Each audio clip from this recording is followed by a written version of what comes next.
Hello, fellow Movie Crusaders, and welcome to another episode of the Movie Crusaders. My name's Sean Wasserkrug, and with me for this review is my co-star for the Weekend Crusaders, Brian Michaels. Why is Brian here, you ask? Because he doesn't like to do reviews. It's because we're talking about the movie Kate, and we both love Mary Elizabeth Winstead. So that's why Brian's here, because we want to talk about Mary Elizabeth Winstead's action, John Wick-ish kind of film. We have both been fans of Mary Elizabeth Winstead, I think, since the first time I ever saw her, which I want to say was Sky High. See, I don't think I saw Sky High at the time. The first place I saw her was Final Destination 3, I think she was in. 3. Yeah, it was the roller coaster. That was 3. So that's the first place I saw her. And then, of course, since then, I mean, she's done, Scott Pilgrim and The Thing and Live Free or Die Hard and of course, Off to Birds of Prey and all this stuff. And I've just loved her in pretty much everything I've seen her in. And she's also an actress who has done, comedy. She does real dramatic stuff. She does horror. She does action. And she just kind of does everything. And I think when we both saw the trailer for this. First off, we both knew about this movie before we saw the trailer. We were waiting for this one. I didn't know this movie existed. I didn't know this movie was being made. I didn't know anything about this movie at all. And all of a sudden, like, hey, there's this movie coming out called Kate with Mary Elizabeth Winstead. I'm like, what? Played the trailer. I'm like, holy shit, I gotta see this movie. Oh, I knew about it about a good 2 months before the trailer, because I heard that she was gonna be basically playing a badass assassin. And I was like, I didn't know anything about it. She's riding off the Birds of Prey train. Like, she's just like, well, I'm already in great shape. Let's keep fucking going with this. And then I saw the trailer and I was like, okay, so it's like Crank, but female Crank for the most part, in a sense, where basically she's an assassin. She, just like most assassin films, she wants to retire, have a life, and she's on her final job, and she gets injected with this poison that basically gives her 24 hours left to live. And so she tries to basically find the person who poisoned her and complete the job. And then there's other factors in it as well. Yeah, so that's the crazy thing. It's like she's fighting the ticking clock that she's going to die, and she also has to keep injecting herself with like adrenaline, basically, to keep going. To basically keep going, kind of like with Crank, where he gets injected and he has to keep his heart rate at is it heart rate or blood pressure? I think it's heart rate. It's heart rate. Yeah, he has to keep it above a certain level or he'll die. With this film, honestly, prior to watching it, I had not been hearing good things. And I think you and I were both in the same boat, like, oh, I hope they're wrong. Because honestly, I had not heard anything either way on it. I was actually kind of looking. I wasn't going to read reviews and stuff, but I had heard no buzz at all, which that's what worried me, because I hadn't heard anything great, but I hadn't heard anything bad either. But I'm like, usually you've heard something by now, and I had heard nothing. I heard. Now, granted, I really kind of hold their reviews with a grain of salt, because I've seen them review things that suck very, very high and things that are good very, very low. IGN gave Kate a 2 out of 10, and I was like, ooh, that's rough. Like, really? I doubt anything with Mary Elizabeth Winstead is a 2 out of 10. But I saw the Rotten scores. I was like, it's rotten, but it's still kind of near that one spot where it could turn. But I mean, it was one of those things where obviously, like you and I, we don't read anything. I mean, we'll look at like a Rotten score or something, and be like, all right, well, I'll heed my expectations to that point, and we'll go from there. What are your thoughts before I go into mine? What are your thoughts of Kate? So again, like I usually do, just going into it before I saw it, I knew virtually nothing about it. I knew it was Mary Elizabeth Winstead getting to do basically her John Wick. It actually is produced by David Leitch, who's producer of John Wick, director of Atomic Blonde, Deadpool 2. There's another one I'm forgetting, Hobbs and Shaw.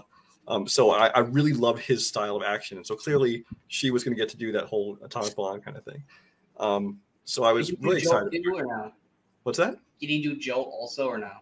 No, he did not do Jolt. Okay. But so I beyond that, I didn't know a whole lot. I mean, I saw the trailer, like you said, we knew the string of the plot, which it turns out is pretty much the entire plot, because there isn't a whole lot to it. No, very by the numbers. It is. Now I went into this movie with just those expectations. I'm like, I want to see some brutal, good violence, action. I want to see Mary Elizabeth Winstead. It looked kind of like it might have a cool style to it. And so I wasn't disappointed, but that's all I went in expecting. I kind of went in expecting a shoestring plot, wasn't expecting to get any deep story or anything like that to it. And so I got what I was looking for. Mary Elizabeth Winstead, of course, is, I think, great in it. Everything from the emotional scenes to her action, which I will say her action is a little bit more, what's the word, stilted, I guess, than like an Atomic Blonde or a John Wick. It seems like she's not quite as used to doing these fight scenes. Well, she's not, though. Right, but she's not. Yeah. But I thought that the action scenes are super well done. Obviously, they used probably the same fight choreographers they've used on some of these other films from David Leitch. So the action fight scenes, both in gunplay and in hand-to-hand combat, are really well done. They're real brutal. Like I said, Mary Elizabeth Winstead handles them very well, and she looks good doing it. I mean, she's got, you know, disheveled hair and like her veins are showing. She's looking all dirty and bruised and stuff. The woman still looks beautiful. I'm sorry, you can't make her look ugly. I mean, even when we get to the inevitable end point of the film, I'll be like, you got a bloody eye. Yeah, like because she's got, you know, the poison, so like it's starting to like corrode her arm, and she's like, she's still gorgeous. She's still gorgeous. Mary Elizabeth, you're still gorgeous when you look like utter crap by the end of this film. So I mean, so you got that, and then as far as the style of the movie, it really kind of it took place mostly in Tokyo. I think it starts out in, is it Osaka? And it's like all at night. And then it moves on over to Tokyo for most of the movie, and it is pretty much all at night. And so it's got a very that kind of neon look to it, which I think turns Sean off. We'll let him talk about that in a minute. But for me, I really enjoyed the look. It did remind me a lot of kind of an Atomic Blonde, which had a lot of that same kind of, for its nighttime scenes, had that same kind of neon look to it. And I really liked the way that looked. The story, it was what it was. I mean, there's twists and turns to it that you see coming a mile away if you've ever seen any action movie ever. I will say they had some balls at the end, which this isn't a spoiler, so I won't go into that. But you know what? I went in with some expectations, and mine were fulfilled, so I really enjoyed it. What did you give your score? Oh, score?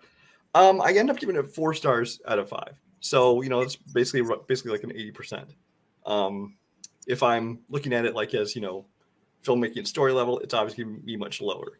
But, you know, that's not what I'm grading this movie on. If I go see Dumb and Dumber, I'm not grading it against the same criteria as I'm grading Schindler's List. You know, it's they have different criteria. This one, I'm looking for action, cool style, and I got it. Yeah, I was kind of, now the reason why I didn't necessarily go into this, you know, kind of like shoestring plot was because we got Mary Elizabeth Winstead, which I know we love her, but she's not like elevated to the point where it's like any movie she's in, the plot's got to be great. But Woody Harrelson's in it, and I hold Woody Harrelson to a much higher regard. I would, except he's one of those people that slid into doing, like, for every theatrical movie he does, he pumps out like 3 of these straight to video things. Yes, but when you have him and Mary Elizabeth Winstead in the film together, and it's a Netflix film that they're pushing as this like kind of John Wick-esque, I'm expecting a little bit more. And that's the problem that I have for the most part with Kate, is that it's, if you've watched any assassin film, you said action movie, I'm saying assassin films.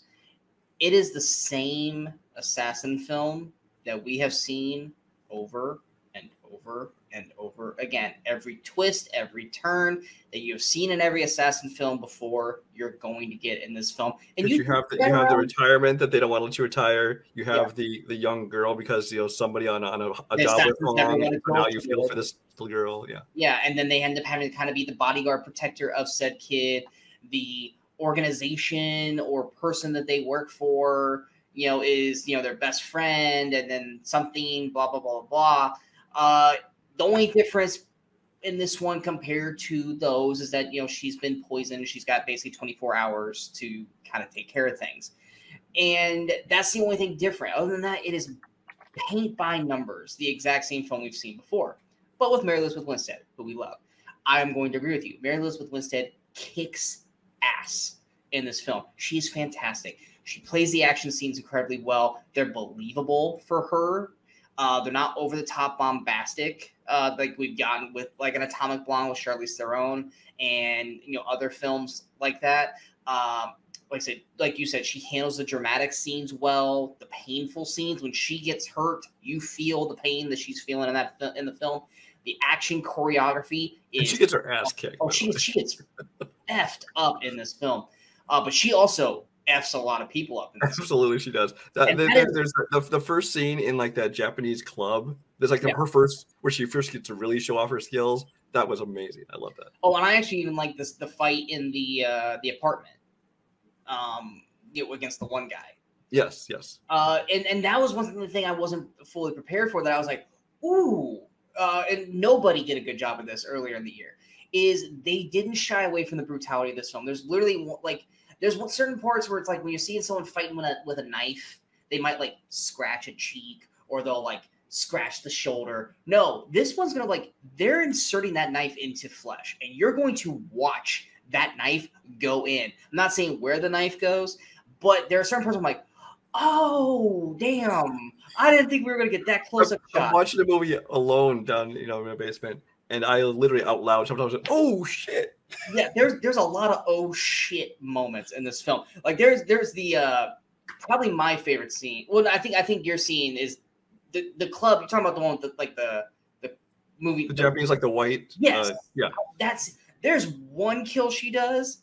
I'm gonna just do this. That, you know what I'm talking about. I was like, I don't think I've ever seen that angle of a kill before. Damn, that is a great scene. The action is fantastic. Winstead is great in it. Woody Harrelson's being Woody Harrelson. If you like Woody Harrelson, you'll like him in this. I just wish Woody Harrelson had more to do in the film, personally. But we get Woody Harrelson doing Woody Harrelson things. If you're a fan of Mary Elizabeth Winstead, you're going to enjoy the film for her. Here's my problems with the film. Other than, like I said, the paint by numbers plot, I was hoping just please be a little bit different. Please just veer away real quick and do something a little bit different to shock me, which, yes, they do something at the end. I agree with you, Brian, that I was like, I mean, they could have done one way. They went this way. I'm actually glad they kind of went that way, just to be a little bit different. But I wanted a little bit more from the plot points. It's like every plot point's still basically the same from every other film. The neon, I don't hate neon. There's a lot of times I usually am kind of an easy target when it comes to the neon, like Gunpowder Milkshake. I thought the neon and Gunpowder Milkshake, or the way the style of that film worked incredibly well. It could have just been the color palette in this one, but I just felt like it was turned up way too high in this, and it just there's certain scenes where I'm like, they needed to tone it down just a little bit. And there's a car chase scene that is so horrifically CG bad. Like, it is like 1990s bad. As much as I love this movie, there's a car scene. It's car chase scene. Unneeded car chase. It's unneeded. Which okay, they had a car chase scene. I have no problem with putting a car chase scene, but it's really, really bad. Like in the wake of Fast and the Furious, the first one, I don't remember what film it was. There was a couple other films that came out like in the wake of Fast and the Furious, which had like these car chase scenes through the city and stuff, and it was just horrific CGI. I mean, we're going torque bad. And this was like video game cutscene CG car chase scene. We're talking about PlayStation 3. Yeah. PlayStation 3. It was not good. And like I said, and it's not. I'm not mad that there was a car chase, but when you get to where the cars chase and it leads to, and you see how bad it looks, it's like you could have gotten to point B without doing this, and it would have worked probably better, because you're just watching going, okay, is it really this bad, or is it my eyes? No, it really is this bad. But the other problem that I had too is that you care about Mary Elizabeth Winstead's character. You do, because she's the main character. I mean, literally the title is named after her. But there's this whole subplot about this group and this family and stuff like that, and the little girl, she's basically a teenager. I could not stand the teenage actor or actress, Miku Patricia Martineau. I probably said that wrong. She plays Annie. There are moments, her chemistry with Mary Elizabeth Winstead works. I think it works really well, but she's overly annoying for just the sake of being overly annoying. And it's a complete turnoff for her character, to the point where I'm just like, can Mary Elizabeth Winstead just kill her?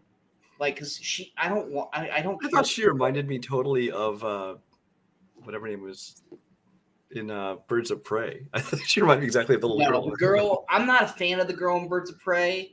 but she was better than this girl. But it's just I did not care about this character, and when she gets like angry and cussing and all this kind, like there's one scene where I was just like, I think it was Mary Elizabeth Winstead's feeling weak from obviously the poison, and she goes up to her, she's like, I don't care. I'm like, oh, get her the fuck off camera. Like, seriously, I cannot stand this young actress. And that's the point. You're not supposed to like her, but then like within 5 minutes later, you're supposed to be like, oh wow, I like her. Go her. It's like, no, I don't care for this character, and she has to share the rest of the movie screen with Mary Elizabeth Winstead. And then all the other characters that are not Woody Harrelson and Mary Elizabeth Winstead, I don't give a crap about because they're inevitably fodder. They're just fodder, yeah. Yeah, they're fodder, but they're given too much screen time because you have this whole subplot going on around this family. It's like, I don't give a shit. I don't care. And it's not intriguing or important enough for me to give a shit about. Luckily, though, the action sequences and Winstead's performance overshadows that in a good way. Like, you're like, yeah, that stuff sucks, but did you see that scene? Did you see this scene? That was badass. That was awesome. That was great. And that's ultimately what makes Kate become a decent action film that you should check out on Netflix from like a, yeah, you guys can avoid this. You guys don't watch this garbage. Watch it for the action. Watch it for the choreography. Watch it for Mary Elizabeth Winstead. Don't watch it for anything else, really. And I will say this, and I said this to you, when she inevitably gets her hair cut, like she cuts, because she has long hair for the first half of the film, and then she goes short. She can pull off a young Ellen Ripley. She can pull. What got me is she didn't even have really long hair. She had longer hair, and then she's going like she's going to cut it off, and then she like barely cut anything off. I'm like, oh, what was the point of that? I think we just want to be able to slick it back. Basically. Yeah, but yeah, I totally. After you said that, like, I can totally see her as Ellen Ripley. Well, because like, she's in that one fight scene, and her hair, which that I don't want to see what happens. That one scene, I was like, but even just her face. Oh yeah, everything once I'm like, because she's got like the green jacket. I was like, she's really pulling off like a young Sigourney Weaver. Like, if they ever wanted to remake Aliens, which that would be sacrilege, but if like they ever wanted to do like young Ellen Ripley adventures, she can totally pull it off with this look. And I was like, all right, cool, give her that. I would love to see her pull that off. So for me personally, score wise, I'm gonna give it a 65%, which is like a B- in terms of my score. The action and the brutality and Winstead's performance is all really worth watching, worth checking out, especially on Netflix. The story, the rest of the characters, the style of it, meaning the neon over the top, and the K-pop music, I was over the K-pop music after the first 5 minutes of this film. It worked for me. It worked at like the first initial scene I was fine with, and then it just kept going. I was like, oh my God, give me some other music. That stuff didn't work, and that's why it's a 65% for me. Like I said, still a solid watch. If you're looking for something like an action film, like Atomic Blonde, Nobody, The Wicks, anything like that, I think you guys will be happy or at least enjoyed by Kate. I just am not expecting you guys to think Kate's going to be in the upper echelon with those films. But for Winstead fans, you're going to be satisfied with it. Yeah, it's the kind of thing, like he already said it, but if you want to go and just watch some cool action in the vein of something like Atomic Blonde and John Wick, I think you will really enjoy this movie. Netflix movies obviously are very hit and miss. This one for me is definitely in the hit column, but again, that's what you go in looking for. Yeah, and it's definitely a solid choice to watch at least once. What I found very interesting is actually, when you're talking about this, I compare this a lot to Extraction.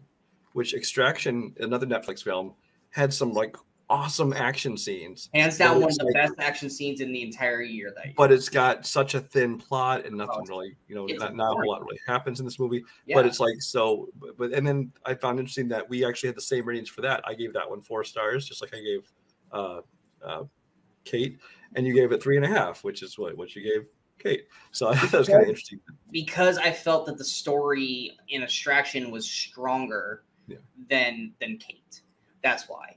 That and that 10-minute sequence was fantastic, and then the final act on the bridge was fantastic. But I think, they're both movies that just go in just go in to see cool action. Don't go in looking for deep plots. Yeah. Plus, Extraction is becoming a franchise. They're making a sequel of that right now, but or Hemsworth's training for it right now. But yeah, it's one of those things where it's style over substance between those two films. If I had to choose which one I'd rather rewatch right now, it'll probably be Kate because it's Mary Elizabeth Winstead. let's be honest. I'll watch Extraction for like the one scene because I that's mean, so. Chris Hemsworth's a good-looking man, but sorry, this is Mary. Yeah, I mean he's no Antonio Banderas, right? I know the other way gone. So. I love that I threw that back at you like not even a day later. What were we? Oh god, what were we talking about? That I threw that. You're back talking at about Evangeline Lilly's hair. Oh, eventually, yeah, we saw a trailer for I forgot what the name of the movie was, where Evangeline Lilly cut her hair short, and you're like, she doesn't look good. She should just wear a wig. I was like, do you want Antonio Banderas in Once Upon a Time in Mexico? Because that's what you get. And it was just like, man, that was not even a 12-hour turnaround before I flipped that back on you. But yeah, we hope you guys enjoyed this review of Kate. If you guys did, go ahead and hit that like, share, and subscribe button to the channel so you guys stay up to date with all the latest videos that pop up on the Movie Crusaders. And of course, don't forget to follow us on all the social media outlets you see below. Coming up next, Brian is going to be back with me again as we are going to be talking about a film that also got released today, James Wan's *Malignant*. Yeah, this movie needs to have a discussion, and we are definitely going to be discussing that film. So be on the lookout for that. It'll be a full spoiler, so watch the movie first. Yes. We're going to have a non-spoiler talk for probably about the first 10 minutes, and then it's a full-on spoiler review. Because it needs to be discussed. Yes. Check out *Malignant* before you watch that video. It is definitely something that you have some thoughts. Because like Brian and I both said when the movie ends, that was a movie. So check out the review for that when that pops up. And then, of course, next week, Brian and I will be back again for the Weekend Crusaders, where we talk about 5 movies that came out during that week in movie history. And, of course, there'll be other films coming out. There's no movies that are really coming out this week that we're probably going to review. We got Cry Macho and The Eyes of Tammy Faye. I'm not watching either one of those, so there will not be any reviews for that. There may be a review for Bad Candy. If it's decent enough, we will maybe talk about it, or I'll talk about it. But yeah, I think that's about it. Check out *Malignant* and check out Kate. I think you guys will have fun. Just don't expect an amazing story.